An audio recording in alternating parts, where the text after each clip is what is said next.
Hello, welcome back to my channel. My name is Grace. It is lovely to have you here as always, and happy Pride Month. I read a lot of queer books all year round, so I'm very happy to be celebrating and having an excuse to read even more this month, and I thought it would be a good idea to give you guys some recommendations to stock up your Pride TBR. I'm going to specifically be focusing on Sapphic or WLW books. I think it's very important to read books that represent identities from all parts of the big queer umbrella, but personally, being a bi girl, my area of expertise is definitely Sapphic books, and I have a lot that I love to ramble on about, so I've gotten my list down to just my top 10 for now, but I'm sure that I can do another installment of this hopefully next year with some new Sapphic reads for you.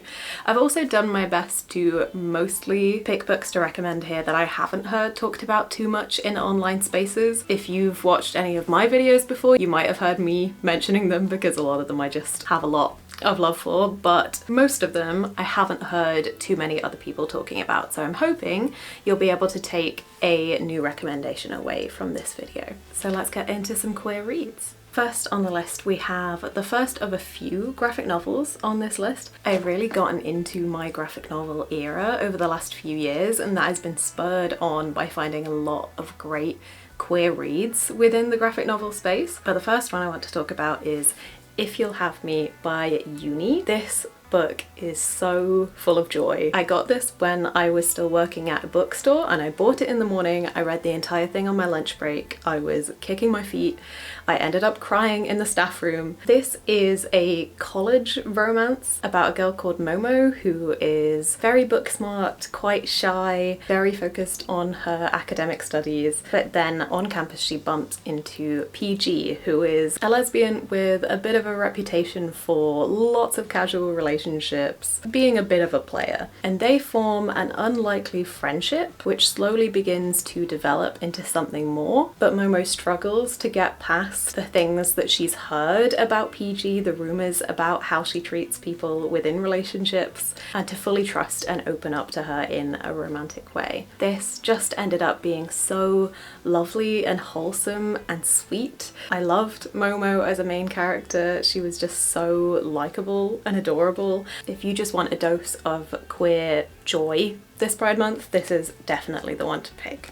So that is If You'll Have Me by Uni. The next book is one that is reasonably popular within queer spaces, but I haven't heard it talked about in more general book talk, booktube spaces, which I think is a real shame, because to me this is the ultimate enemies to lovers story, and this is Cry's War by Nina Varela. Now, this is the first book in a duology, it's not a standalone, and this is sort of a fantasy sci-fi crossover, I would say, but you really don't need to be a sci-fi reader to get into this one. It's not complicated in terms of the science side of things, but this is set in a world in which humans have created autome, in essence very lifelike robots, and they treated them initially as servants, playthings, but eventually the autome got sick of it and managed to overthrow the humans ruling this country. So now the tables have turned, the autome are the ones ruling the country and the humans are the ones in servitude. This is written from two perspectives. The perspective of Crya, who is the maid daughter of the sovereign, and Ayla,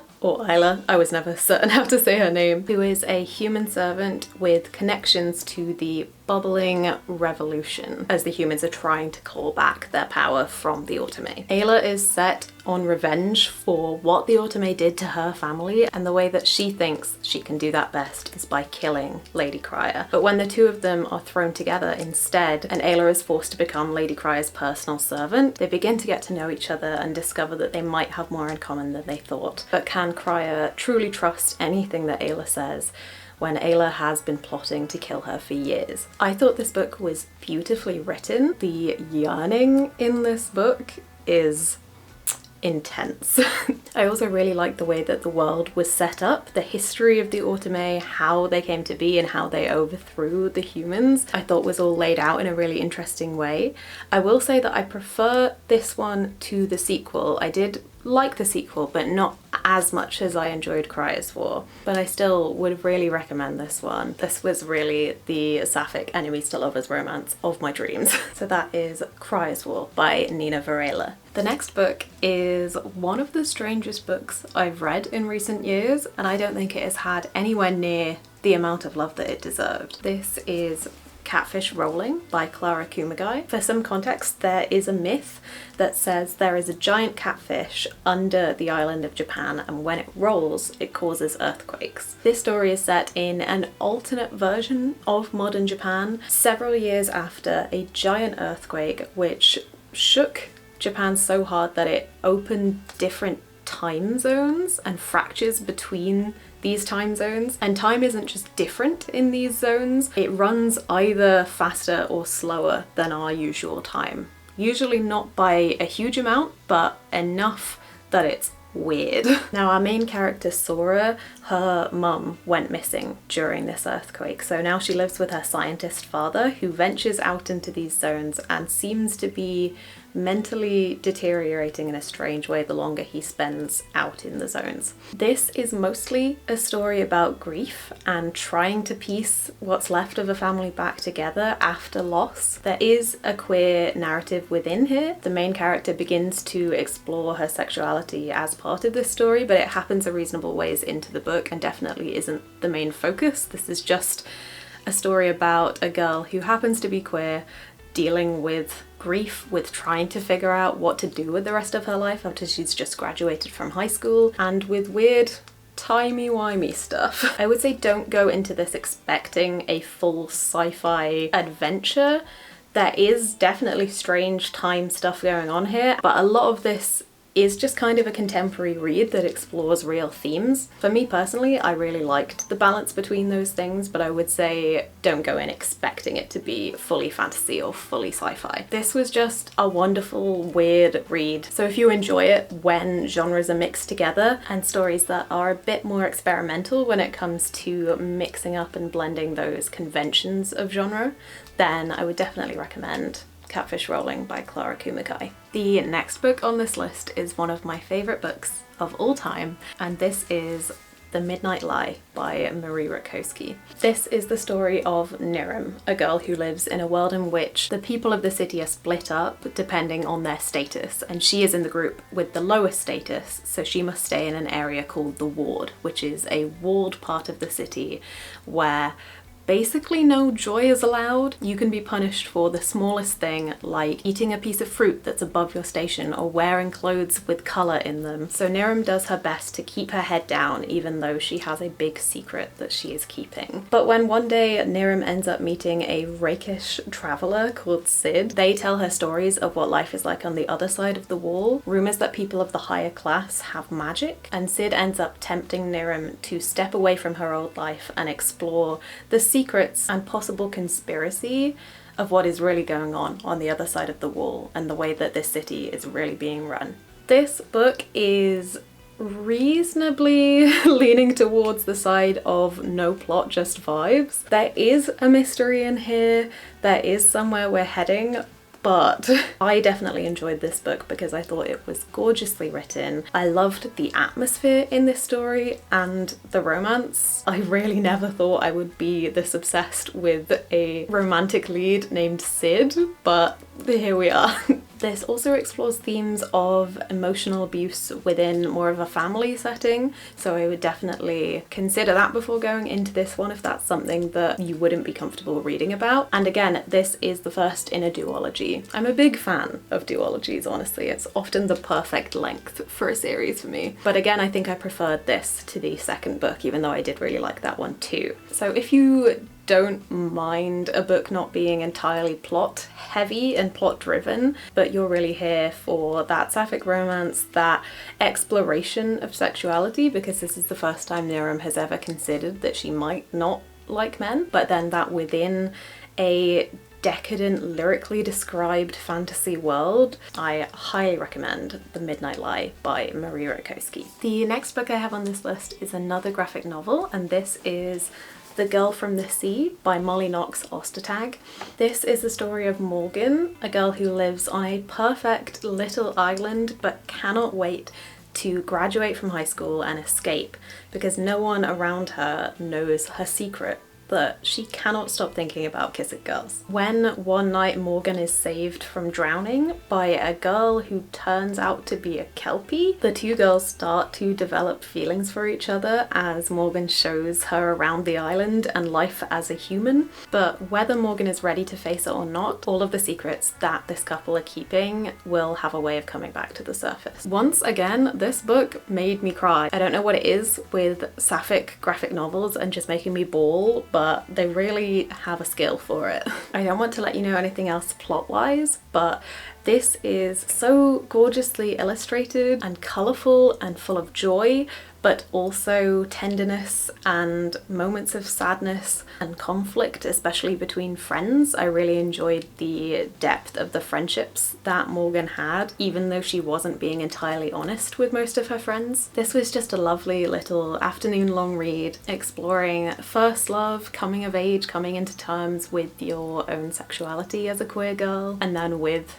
that little fantastical spin on the side. I really cannot recommend enough The Girl from the Sea by Molly Knox Ostertag. The next book is one that I am actually still currently reading, so I cannot guarantee that I will love the ending, but I can't see myself not doing currently because it is just so wholesome. This is a middle grade story called The Secret Sunshine Project by Benjamin Dean, and I just have to show you these spread edges because I'm obsessed. This is the story of Bee, who I believe is 12 during this novel. Now, Bee's older sister, Riley, likes girls.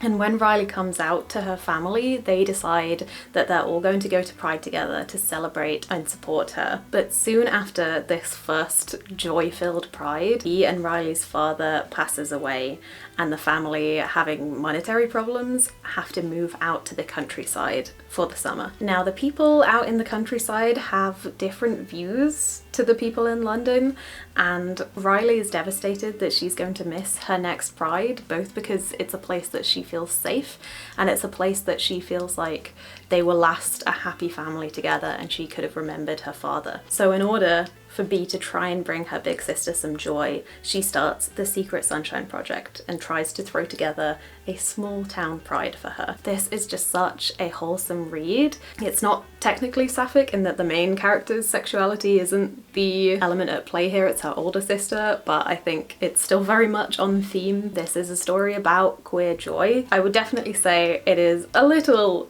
over-optimistic, probably because of the age group that this is aimed at, but we all need that sometimes. And this does still explore those deeper themes, just with a bit more of an optimistic lens on them. I'm really enjoying this so far, and Benjamin Dean has written several middle grade queer stories. I always used to love seeing them come in when I worked at the bookstore. It is wonderful to see people that age get the representation that can be so useful in figuring yourself out at a young age. But I also think that these can be really healing to read as an older person. I'm a big advocate for reading middle grade stories of any kind as an adult. So if you just need a little bit of wholesome, uplifting queer joy during Pride Month, I would definitely recommend The Secret Sunshine Project by Benjamin Dean. Okay, so the next one on this list, a lot of you will have heard of, but I couldn't not put it on here. I just absolutely adore this book, and this is How You Lose the Time War by Amal El-Matar and Max Gladstone. This is the story of Red and Blue, two secret agents for different sides of the Great Time War. This is very much a sci-fi story, but definitely not heavy on its rules for time travel and the scientific abilities of these characters. This is very much more focused on gorgeous writing than incredibly well-built scientific systems and plot. But Red and Blue end up striking up a correspondence that initially is quite taunting, but slowly develops into something more as they begin to realize they're kind of two sides of the same coin. I absolutely adore this book. I need to reread it soon. It is definitely quite weird and probably not for everyone. The writing can be quite flowery at times, but for me it was the perfect amount, and the balance between the snark in the letter segments of this book and then the beautiful descriptions in the more prose side, I really like that contrast. This is just such a beautiful love story set in so many beautiful places throughout history and space, and the ways that these two characters get under each other's skin, get one up on each other throughout time. One of them will go to the middle of nowhere in a random period of time and find out that the one thing they came there to do has already been foiled by the other one hundreds of years ago because they set off this chain reaction with one small action they did in the past. It's so interesting and strange and beautiful and popular for a reason. It's also really short, so you can definitely get through this one quite quickly, but I would recommend taking a little bit longer, lingering over the writing and trying to absorb what's going on because it is a little bit bizarre. Definitely give this one the space that it deserves to sink in. But that is This Is How You Lose the Time Warp by Amal El-Mottar and Max Gladstone. The next book on this list is the last graphic novel I'm going to talk about, and that is Mamo by Sass Millage. I stumbled upon this book last year in the bookstore I was working at and absolutely adored it. The art style of this book is just so perfectly to my taste. I just think it's gorgeous and I would have a lot of these pages on my wall if I could.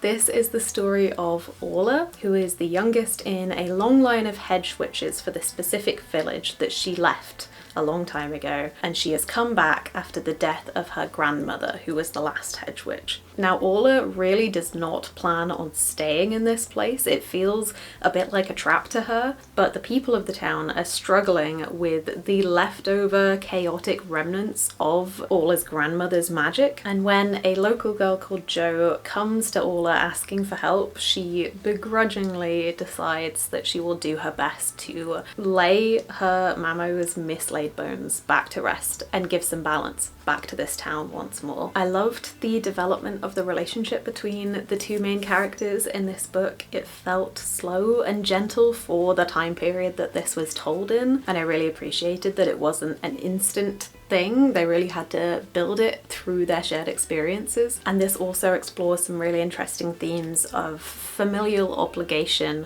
and balancing duty with self-fulfillment. I thought that that was really well and interestingly explored in here, and there are a lot of wonderful animals. A little cat, a lot of birds. This really just had a lot of my favourite things. So another one to add to your sapphic graphic novel collection. This is one of my absolute favourites, and this is Mamo by Sass Millage. The next book on this list I actually finished this morning. I listened to this one on audiobook, and this is a novella called Even Though I Knew the End by C.L. Polk. This is a noir detective story with a twist. It's set in 1940s Chicago. It explores the underground queer scene at the time, but this is an alternate version of our world in which angels and demons are very much known to exist within our reality. Magic to some degree exists, though it's not entirely explained because this is quite a short book, but there are official schools of magicians, and on the other hand there are warlocks who take their power from making deals with demons. But this is the story of Helen, an ex-magician who was kicked out of the academy after she sold her soul to save her brother's life. Now Helen is on the clock because when you sell your soul in this setting, you have 10 years from that day until that demon comes to collect, and at the start of the story she has 3 days left. Now all Helen wants to do with her last 3 days is spend the time with her partner Edith, but she's offered one last detective job that she cannot refuse, partly because the case is more horrifying than any she has seen before,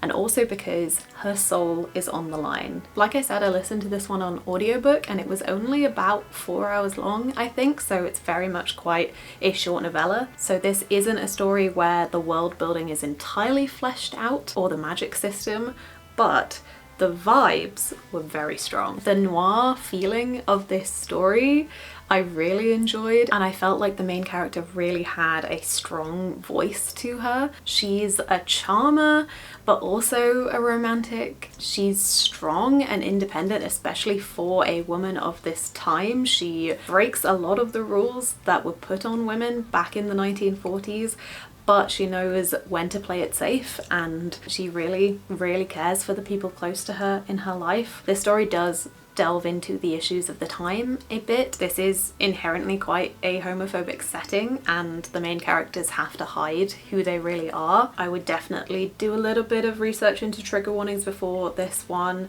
There is one particular scene where an asylum is involved that, as you can imagine, at this time quite heavy, so be warned. But I really enjoyed this one. I was sucked in by the atmosphere and the mystery and the relationship between these two characters, and I really enjoyed the ending as well. I thought that it was very well done. So that is Even Though I Knew the End by C.L. Polk. And the last book is another one I listened to on audiobook but last year, and I don't know how I haven't gotten myself a physical copy of this book yet, because it is one of my favourite books of all time, and this is Imogen, obviously, by Becky Albertalli. I think Becky Albertalli is a lot more famous for Simon versus the Homo sapiens agenda, which was then made into the movie Love, Simon, but I haven't read that book yet. I probably should, seeing as I enjoyed this one so much, but I really wasn't expecting to love it as much as I did going into it. This is the story of Imogen, who is the biggest ally